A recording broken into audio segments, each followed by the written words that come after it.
Mariusa Barbosa has been walking these streets of Rio de Janeiro for the past 3 decades.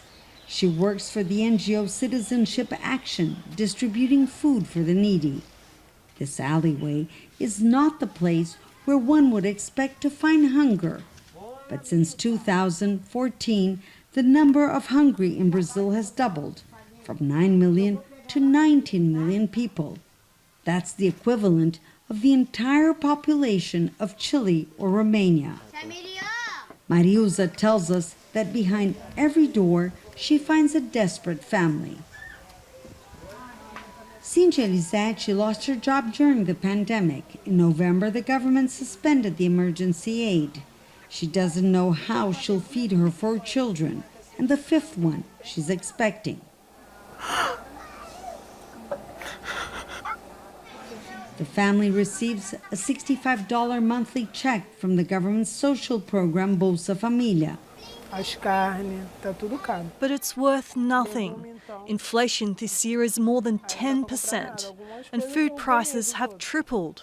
Many Brazilians living in poor neighborhoods like this one now depend solely on donations to put food on the table. But families like Karina's face an additional problem. They don't even have the means to cook it. 1/3 of what Karina receives from the government's social program pays for the gas. None of her neighbors can afford using a regular oven. They've resorted to bricks and alcohol to cook their meals.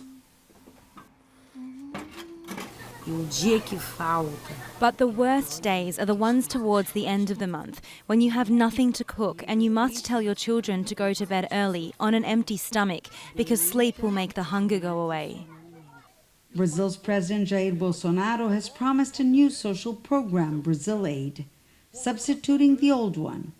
But there's no money to finance it unless Congress approves a constitutional amendment permitting the government to pass the spending cap. Critics say Bolsonaro is using hunger as a weapon to get hold of money during an electoral year. What's happening is that Bolsonaro is using hunger as a tool to expand his money so he can make a better campaign in the next year. So he is extinguishing Bolsa Família. That is a program that is proven worldwide that is one of the best programs of money transferring for the poor. And he's creating a new program with no rules. We don't know how the program is going to work. There's no money for it. There's no rules defined on how it's going to work exactly. While the politicians bicker, millions of Brazilian families have no food on the table. Yanakiew of Jazeera, Rio de Janeiro.